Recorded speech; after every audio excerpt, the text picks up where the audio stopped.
अकबर बीरबल की कहानी। अकबर का साला।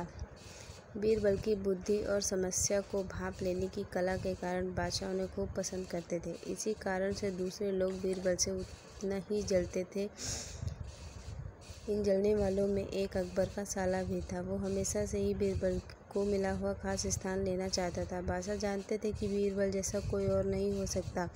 वो अपने साले को भी ये बात समझाने की कोशिश करते, लेकिन उनका साला हमेशा कहता कि वो काफ़ी बुद्धिमान है। इन सब बातों के कारण एक बार बादशाह के मन में हुआ कि अब ये ऐसे नहीं मानेगा, इसे कुछ कार्य देकर ही समझाना पड़ेगा। तभी अकबर ने अपने साले से कहा कि तुम अपने दिमाग और सूझबूझ से इस कोयले की बोरी को सबसे ज़्यादा लालची सेठ दमड़ी लाल को बेच कर आओ। अगर तुमने ऐसा कर दिया तो मैं तुम्हें तुरंत बीरबल की जगह दे दूंगा। यह बात सुनकर अकबर का साला हैरान हुआ, लेकिन उसे बीरबल की जगह चाहिए थी। इसी सोच के साथ वो कोयले की बोरी को लेकर सेठ के पास पहुंच गया। सेठ ऐसे ही किसी की भी बातों में आने वाला नहीं था, इसलिए उसने उसे खरीदने से मना कर दिया। अब अपना उदास चेहरा लेकर अकबर का साला महल लौट आया। उसने कहा कि मैं इसे नहीं बेच पाया। इतना सुनते ही बादशाह ने बीरबल को अपने पास बुलाया। उन्होंने अपने साले के सामने ही बीरबल से कहा कि तुम्हें सेठ दमड़ी लाल को यह कोयले की बोरी बेचनी है। बादशाह का आदेश मिलने पर बीरबल ने कहा, आप एक बोरी बेचने के लिए कह रहे हैं? मैं उस सेठ को एक कोयले का टुकड़ा ही 10,000 में बेच सकता हूँ। यह बात सुनकर अकबर का साला दंग रह गया। अकबर ने कहा कि ठीक है, तुम एक कोयले का टुकड़ा बेच कर आओ। बादशाह का आदेश मिलते ही एक कोयले का टुकड़ा उठाकर बीरबल वहाँ से चल दिए। उन्होंने सबसे पहले एक मलमल के कपड़े का कुर्ता अपने लिए सिलवाया, फिर उसे पहनकर अपने गले में हीरे मोती की मालाएं डाल ली और महंगे दिखने वाले जूते भी पहन लिए। इतना सब करने के बाद बीरबल ने उस कोयले के टुकड़े को सुरमा यानी काजल की तरह बारीक पीसकर एक कांच की डिब्बी में डलवा लिया। इसी बेस में वो महल के मेहमान घर में आ गए।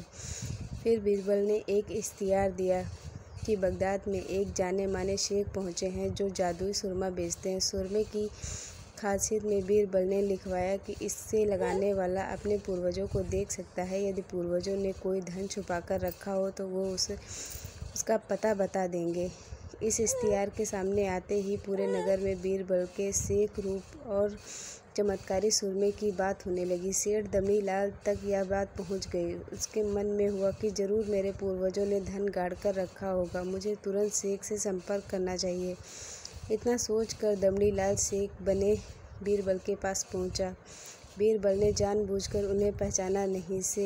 सेठ ने शेख से कहा कि मुझे सुरमे की डिब्बी चाहिए। शेख ने जवाब दिया, बिल्कुल लीजिए, लेकिन एक डिब्बी की कीमत 10,000 है। सेठ काफ़ी चालाक था। उसने शेख से कहा कि मैं पहले सुरमा आँखों पर लगाना चाहूँगा, उसके बाद पूर्वजों को दिखने पर ही मैं 10,000 रुपये दूंगा। शेख बने बीरबल ने कहा, ठीक है, आपको ऐसा करने की इजाज़त है, बस आपको सुरमे की जांच करने के लिए चौराहे पर चलना होगा। चमत्कारी सुरमे का करिश्मा देखने के लिए वहाँ लोगों की भीड़ लग गई। तब बीरबल बने शेख जोर जोर से कहने लगे कि इस चमत्कारी सुरमे को सेठ जी लगाएंगे। अगर ये अपने माता पिता की ही औलाद हैं तो इन्हें सुरमा लगाते ही तुरंत पूर्वज नज़र आ जाएंगे। पूर्वज नहीं दिखे तो मतलब यह होगा कि वो अपने माता पिता की औलाद नहीं है। यह सुरमा लगाने पर ही अपने पूर्वज नज़र आते हैं। यह सब कहने के बाद शेख ने सेठ की आंखों में सुरमा लगा दिया और कहा कि आंखें बंद कर लो। सेठ ने आंखें बंद की तो की, लेकिन उन्हें कोई भी नहीं दिखा। अब सेठ के मन में हुआ कि मैंने कह दिया कि मुझे कोई नहीं दिखा तो भारी अपमान हो जाएगा। इज्जत को बनाए रखने के लिए सेठ ने आँख खोली और कहा कि हाँ, मुझे अपने पूर्वज दिख गए। इसके बाद गुस्से में लाल सेठ ने बीरबल के हाथ में 10,000 रुपये थमा दिए। अब खुश होते हुए बीरबल महल चले गए। उन्होंने कहा कि लीजिए बादशाह, एक कोयले के 10,000 रुपये, और सारा किस्सा सुना दिया। यह देखते ही बादशाह का साला मुंह बनाकर महल से चला गया। उसके बाद से उसने कभी भी बीरबल की जगह लेने की बात नहीं की, अकबर से नहीं की।